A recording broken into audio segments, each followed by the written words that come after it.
The flag that you have seen is the flag for Wales.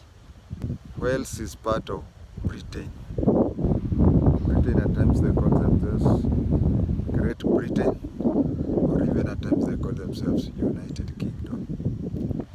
Now, United Kingdom is composed of various nationalities. There is the Welsh, there is the English, there is the Scottish, and then there is Northern Irish. Today we are talking about Prince of Wales. Prince of Wales, or even the Princess of Wales. There is one Prince of Wales, and there are two types of Princess of Wales. I'll talk about the three. Now, the Prince of Wales is the heir apparent, the next in line in the throne of that country. The Princess of Wales, there are two. Like Diana Spencer, she was the Princess of Wales because she was married to the Prince of Wales. Then there is the recently deceased Queen Elizabeth. One time she was the Princess of Wales. In her case, she was the heir apparent. So heir apparent, if it is a male, it is a Prince of Wales, and heir apparent, if she is a female, is Princess of Wales. And also the wife to the Prince of Wales is also called Princess of Wales.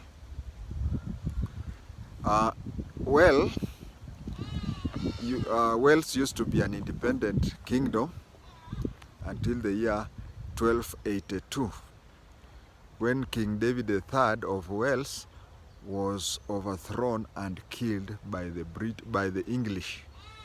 So Wales became part of Britain. And they used to disturb these people all the time, trying to say we are equal. We should. Why do they take England to be more superior? Even telling them that the king has to be heretic, so it cannot rotate through other provinces, was hard to make them believe. So it was in 1301 when it was decided that the heir prince of the United Kingdom has to be called Prince of Wales. If you have studied law and if you have studied theology, if you decide that you want to prove point A using the Bible, you will always find a verse that agrees with what you want to prove.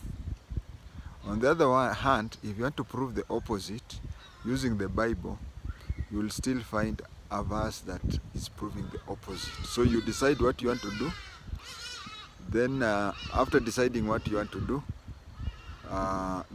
you choose the verse you want. That is the same also with the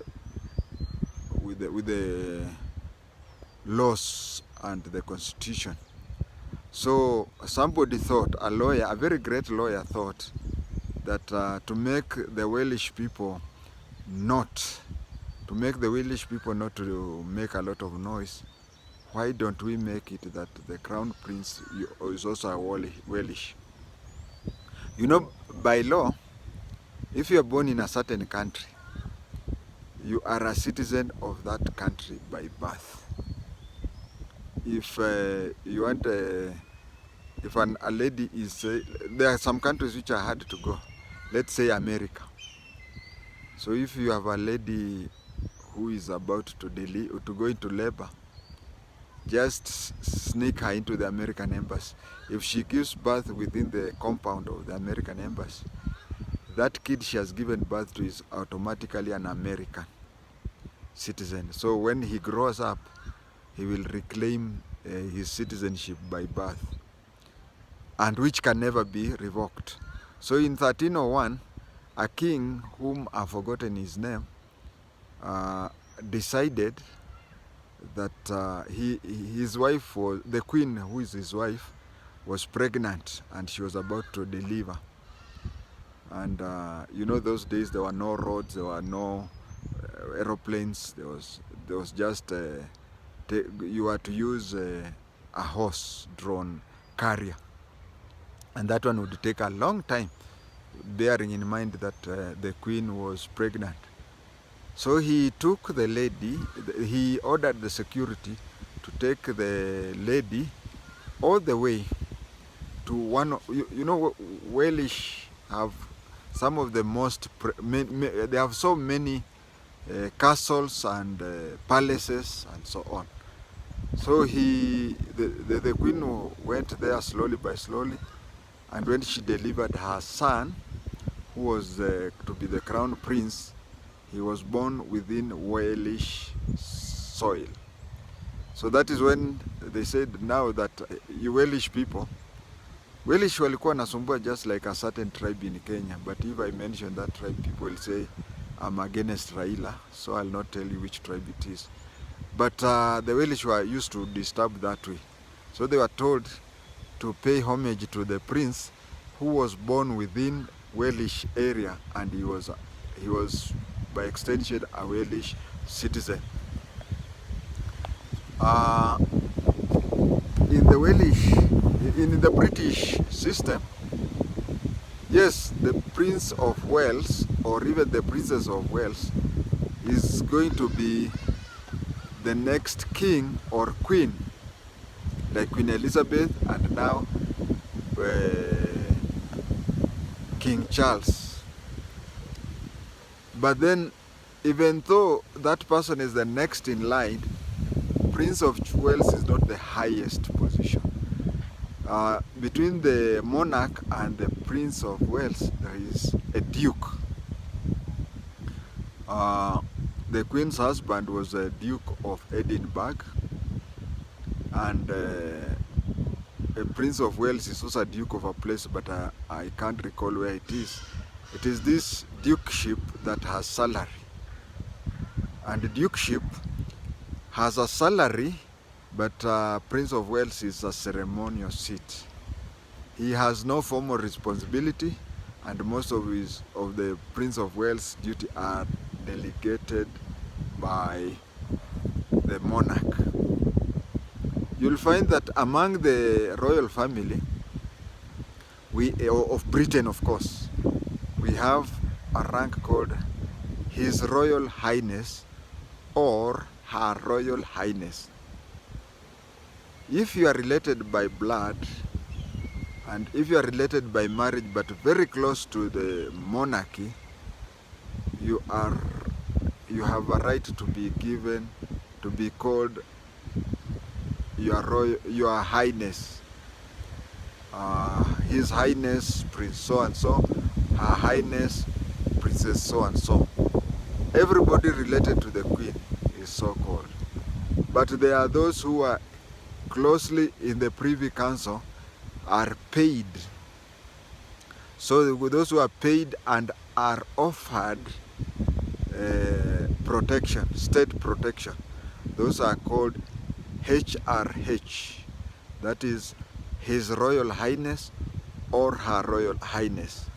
This is somebody who gets financial assistance anytime, every time, and his or her security is withdrawn.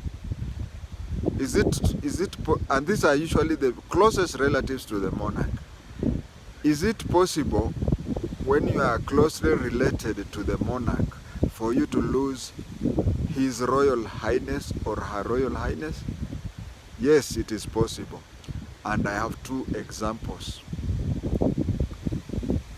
When Lady Diana Spencer, my age mate, I am 8 days older than her, when she got married to Prince Charles, she became Her Royal Highness Princess of Wales. When they divorced, she reverted back to Her Highness. Although she still had security because she gave birth to a future king, but the security was lowered. Now the children that she bore, her own children, still retained the initials His Royal Highness or Her Royal Highness. I'm not aware if she has a daughter. By British traditions, it means that when she met her own children, because even everybody, including the ordinary princess, if they meet His Royal Highness or Her Royal Highness, the prince, they have to bow down. And it meant that when she was meeting her own children, she was supposed to bow down. That is the first example. The second and the last one is the example of her own kids. One of her sons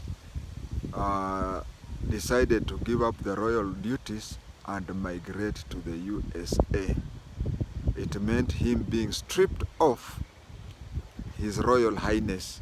But because he's a son to the king, he still remained his highness.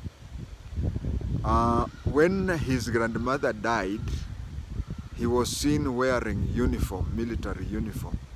You will wonder why he was wearing military uniform when he had been stripped of his Royal Highness. The reason is simple, is that he fought in Afghanistan and other places in combat. So if you are fought in such areas, you cannot be stripped of your military honors. And that is about all I have to talk about the Prince or Princess of Wales.